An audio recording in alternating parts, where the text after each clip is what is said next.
Alright, somebody requested a video of how I added a 8 dBi antenna to my dx6.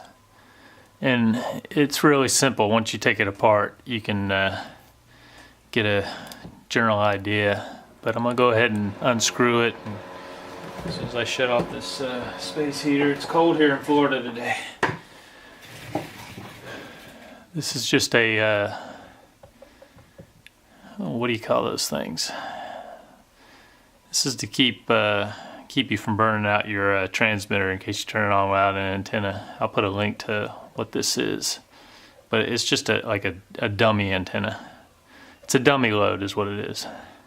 Anyway, let me take it apart and show you exactly how to add a bigger antenna.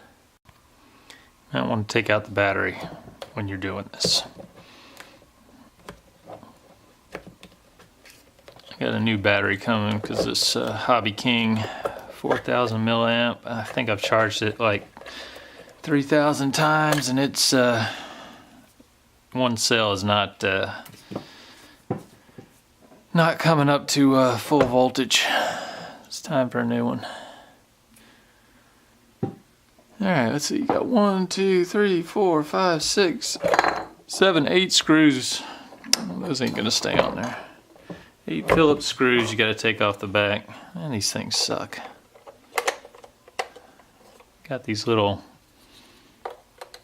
protectors so I could transport this in a smaller backpack, and they don't stay on the sticks. Where is my Phillips screwdriver? Hold on. Hey, 8 Phillips screws. I'll probably speed up this footage.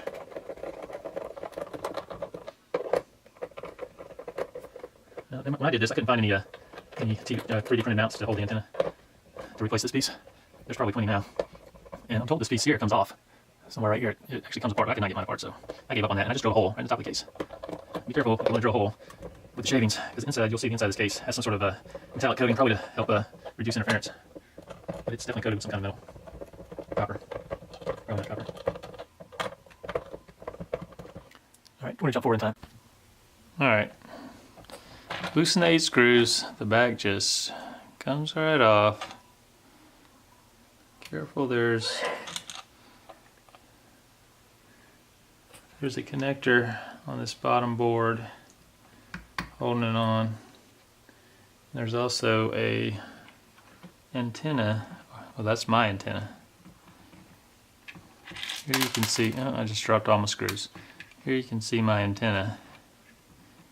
Make sure you route this so it's not touching anything.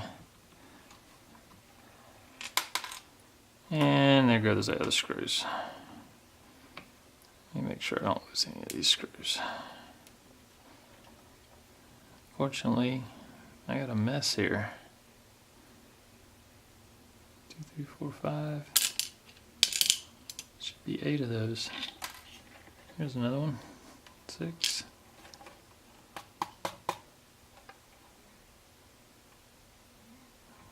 They all seem to have fallen out. Make sure you make this tight. You don't want to have that coming loose when you're screwing the antenna on and off. I'm just going to move that out of the way so you can see where it connects here. You have to unscrew this little board. No, you don't have to unscrew that board. You can do it without unscrewing anything. See if I can zoom in here. Got a super sketchy setup here with this DSLR. Right here is the transmitter module, and there's a little U.F.L connector right there. See it? All you do is undo the stock antenna, which I left in here. I just got it taped up right here. There's the stock one. I just taped it up, tucked it underneath. And then run your SMA U.F.L cable, which I'll put a link to. I just clipped it on there, ran it under here to my hole that I put in the top case, and that's it. That's all you got to do. Now you might be able to use some sort of, you might be able to unscrew this. You have to take all this off though. But you might be able to unscrew this and actually run this SMA up through here and just have your antenna come out the top. Take the stock one off. I think it easily doubled my range, but I haven't fully tested it yet. Just didn't have enough space to test it. And I keep running out of video range, so. But that's the inside of the dx6. Pretty simple modification if you want to increase your range. And I have had this running for months now, many flights, and I have not noticed any problems with it. No issues with the transmitter module burning up, overheating, nothing. I've only had one failsafe since doing this, and that was flying 100 yards directly behind me real low, and I think my whole body was blocking the antenna.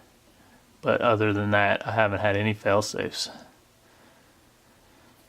So get yourself a little U.FL to SMA connector, drill a hole in the top of the case. It's the simplest way. If you don't want to drill a hole, I'm sure you can take this off somehow and run your SMA. You're probably gonna have to use some washers, but you can run your SMA up through that hole for the stock antenna, which just runs up in here. And yeah, that's it. And once you take the back off, you'll see exactly what you need to do. You just pop this little U.F.L connector off and clip the new one on and run your cable. I ran mine right behind this board, but you can run it however you want. Just make sure it's out of the, not touching any metal. You don't want it rubbing against anything. That's it. Simple. I'll put a link to the, where's my antenna? Yeah, the TP-Link 8 dBi beast of an antenna. I'll put a link to that too. I used this one because it was linked in another DX9 video, and they said this was a good antenna. There's a lot of cheap 2.4 gigahertz antennas on Amazon. I would stay away from the cheap ones and just go with, this one's a little more expensive, but I know this one works, so that's the one I bought. Well, let me see if I can get a video of my setup here. I need a GoPro. Is that the sketchiest way to set up an overhead camera or what? Sketchy.